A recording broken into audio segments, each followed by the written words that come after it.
what's going on? Kyle-chan here, and welcome to another anime review. And today's review is of the anime series The World God Only Knows Season 1, as well as Season 2. Since there's no real difference between the two seasons, I decided to put them together in this one review. The World God Only Knows is about this young man named Keima, who is your classic nerd. He has no life outside of video games, and in fact, he has no real interest in the real world. Keima is considered to be this legendary figure in the world of Japanese dating sims games. He's so well known that other players refer to him as the god of conquest, because no matter what game is thrown at him, he can conquer the heroine of that story, even if the game itself is bugged.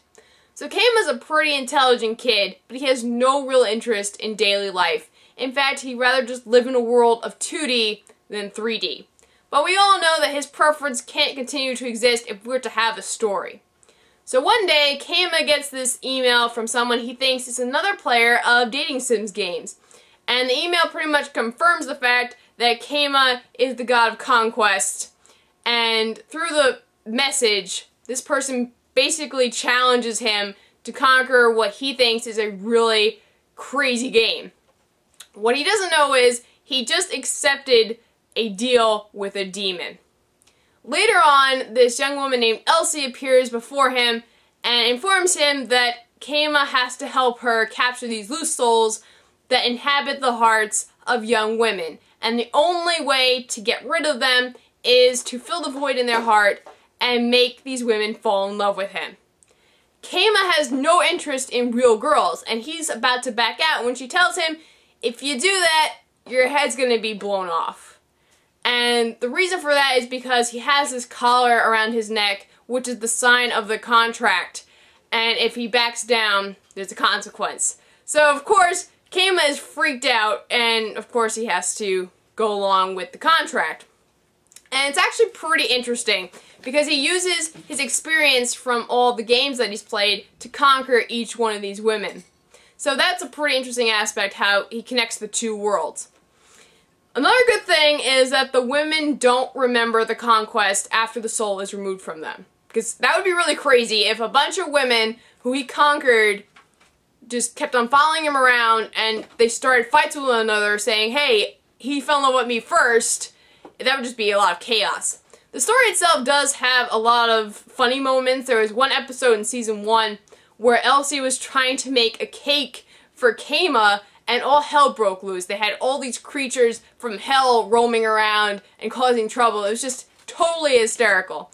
So there's a lot of funny moments in this anime series, and I totally recommend that you guys go check it out. There were some people that thought that I wouldn't get into the series, but I can tell you I thoroughly enjoyed it. It was really interesting from start to finish. There is a third season to this series, but I don't know when that's going to be released. I know it was announced, but I don't remember when the announced date was, so that's definitely something to keep an eye out for. As far as grading goes, the first season gets a 9 out of 10, and the second season gets a 8.5 out of 10.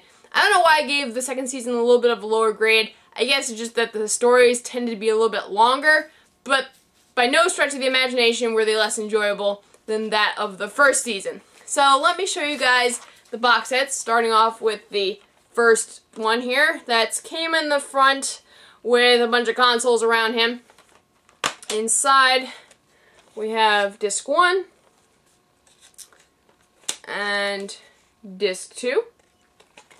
And then here's the back. And here's the second season. We have Elsie right here, and this is her friend from the demon world. She has a really hard name to pronounce, so I'm not going to try to do that, but she's very, very hilarious. She always messes things up. So, that's the front. That's the back. And here are the two discs. So that's pretty cool.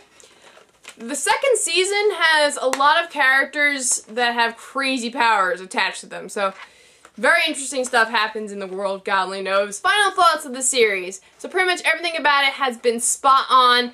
The story is really engaging, really interesting. The music is not part of my top 10 favorites, but it's still enjoyable to listen. The animation looks pretty awesome. And here's the great news. If you are an English dub fan, you will get that with this series. If you are a fan of subtitles, you will also have that option. So you can listen to either English or Japanese voices. I love having an option. It just makes it a better experience for me. Though I don't really mind if it's a subtitled series only, because I'll just deal with it. And that's the original form it came in. So you can appreciate it a lot more when you're listening to it in its original format. So that is what I think of The World God Only Knows. Awesome series. I totally recommend you guys go check it out. Go pick it up on rightstuff.com. And that is all for this review. Hope you guys enjoyed, and I will see you guys next time. Bye!